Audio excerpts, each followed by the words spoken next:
6026. Everybody wants to head into 2016 and to kickstart their business, brand, and job search. But there's only one power formula for LinkedIn success. And here to share that with us is Wayne Breitbarth, who is the author of the best-selling LinkedIn book, The Power Formula for LinkedIn Success. Wayne, welcome to the program. Thanks, Shalom. Happy New Year to you. Happy New Year. Thanks for joining us. So let's get right into it. There's a reason that you have some great testimonials that, including from Jack Covert, who said that you've written a great how-to on one of the fastest-growing social media platforms. So tell us the highlights. Tell us the key tips that you think our listeners need to know about their LinkedIn profile heading into 2016. Yeah, the thing that most people need to know, the key is this, Shalom, is not just to have a profile and think that something's going to happen. That's probably the number one mistake that people are making. And what I try to explain in the book, but also in a lot of my speaking and my teaching, is that, yes, you need a profile, but it's not just about a resume. Most profiles look like resumes. It's about understanding the power of that profile as your branding, your personal branding spot on the internet. And getting that thing, I've looked at yours. You just have some great information about who you are, what you do, the customers you serve. Those are the kind of strategies you want in your profile, but then also just keywords. Oh my gosh, because it's a database. Oh, it sure is. And once you get the profile right, then the key is who are you connecting to strategically?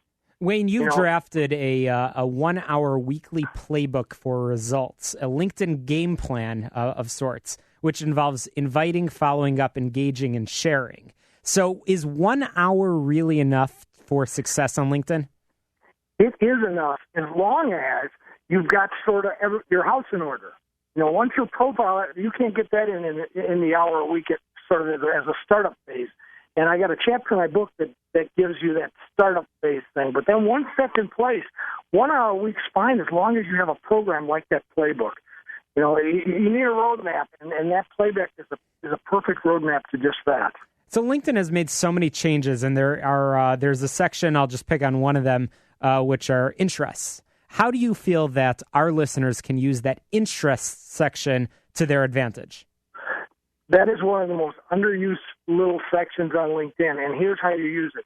The interest section is a place where, yes, you load a few, let's say a half a dozen or 8 or 9 sort of personal, professional interests like tennis or golf or skiing or hiking or reading, always including those in that list with a comma in between. And the reason that you need the comma is because one of the features of that section is you can click on the word hiking, for example, and it will then go right to an advanced search on LinkedIn and show you all the people in the world that have hiking listed on their profile. And then you can even click it off all the hikers in Chicago and take a look at those people. So what a cool way to find people. That's strategy number one in the intersection. The second strategy is this. When you're on somebody's profile, over to the right-hand side, it says in common with. And it's got both your picture and their picture, and then these bubbles in between that show things that we have in common. And if you put things in your intersection that match with the person you're looking at their profile, like, for example, scuba diving. I had one guy I was talking to on the phone about doing a LinkedIn class down in Miami, and I scrolled over that in common with, and sure enough, the interest circle was there. I scrolled over the top, and it popped up scuba diving. So I knew scuba diving was something he and I should chat about in addition to his event and the LinkedIn thing that we were proposing. So it's like, where are the icebreakers? The interest section is one of those icebreaker sections that LinkedIn helps you with. A lot of people talk to me all the time about networking, and networking is a very generic term, but I always express the importance of having a solid elevator pitch, a way that people can identify you and identify who you are really, really quickly. The same holds true for LinkedIn as well. I've emphasized to countless contacts how important that one-line headline actually is. What do you feel a good example of a headline would be, for example, for a plumber? So you've got 120 characters there. So what you've got to do, Shalom, is you have to juggle the two strategies that relate to your entire profile, not just your headline, but everywhere, and that's keywords and stories.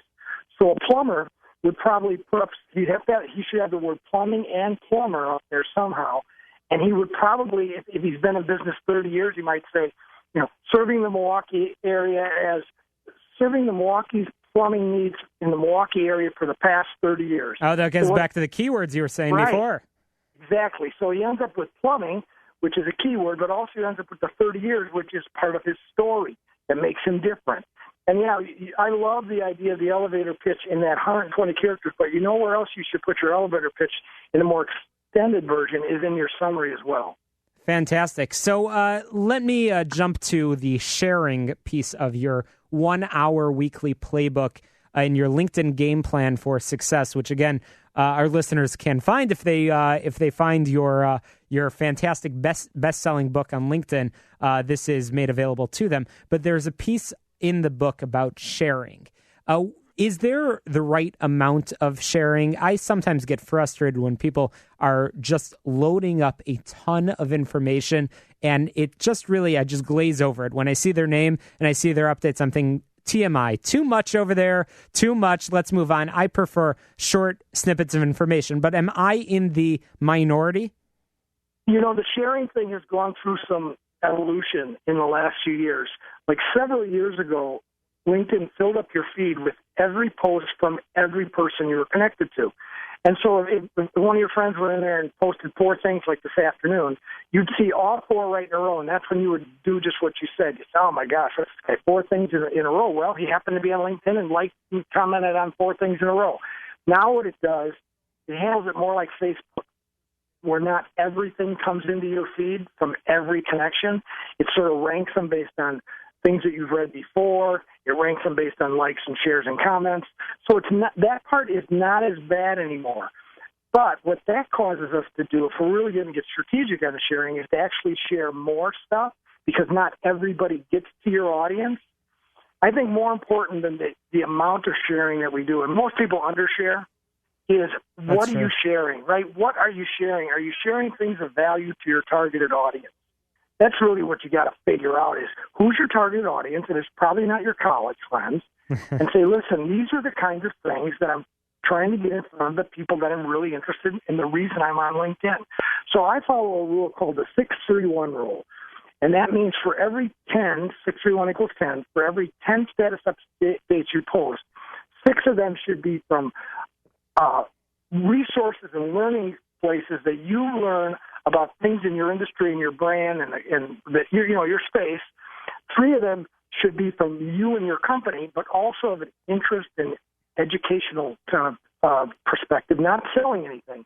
And then that last one, you should tell people exactly what you sell, what you do, and if you need that stuff, you should let me know. So it's a balance of 90% of the time you're helping people, not even always with stuff that you did, but other resources that you enjoy and get helped by. But don't forget, you can promote once in a while, but you can't flip-flop that to 9 to 1 the other way, or people will just go, this guy's way, selling too much. He's using it like advertising. Sharing with us the 631 rule is Wayne Breitbarth, the author of the Power Formula for LinkedIn Success. And really, it is a power formula, and all of our listeners really should be taking advantage of that. And there's one way that you could be taking advantage, which is finding Wayne's book, which we'll share some information for. But final question as we very rapidly run out of time is, are there any tools that exist? I've heard that there's some automation techniques to actually schedule out some of those posts. Do you recommend them, Wayne? I do. The one that I use is Hootsuite, HOOTSUITE.com. The other one that I hear really good things about is Buffer, BUFFER.com. So I do think when people want to get serious and if they're going to follow that work plan, and in order to do it in the 1 hour, you really probably have to use one of these automation tools.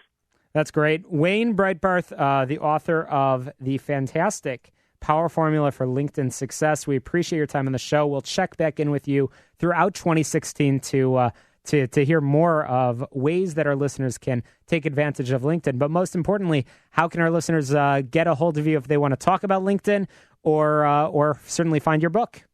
Yeah, the best way is my website, which is powerformula.net, where you can get, number one, Lots of free resources. I've got free videos there. I have a blog that has loaded with stuff. And then sign up for my free weekly tips, and you can also link to how to purchase my book. Once again, that's powerformula.net. Thanks for asking, Shalom. Of course, powerformula.net. Wayne, we appreciate your time on the show. We'll check back in with you throughout 2016. Happy New Year to you, and good luck, as I said to our last guest. Good luck with those New Year's resolutions. After the break, we will be chatting with Jacob Meister, who's running for Cook County Clerk of Court. A fascinating race here in the Chicagoland area. You don't want to miss it. You're listening to the show that's all about small business, jobs, and entrepreneurship. You're listening to Get Down to Business. I'm your host, Shalom Klein. Get on my website, shalomklein.com. That's where you can download podcasts from every week on this show. Even after the terror.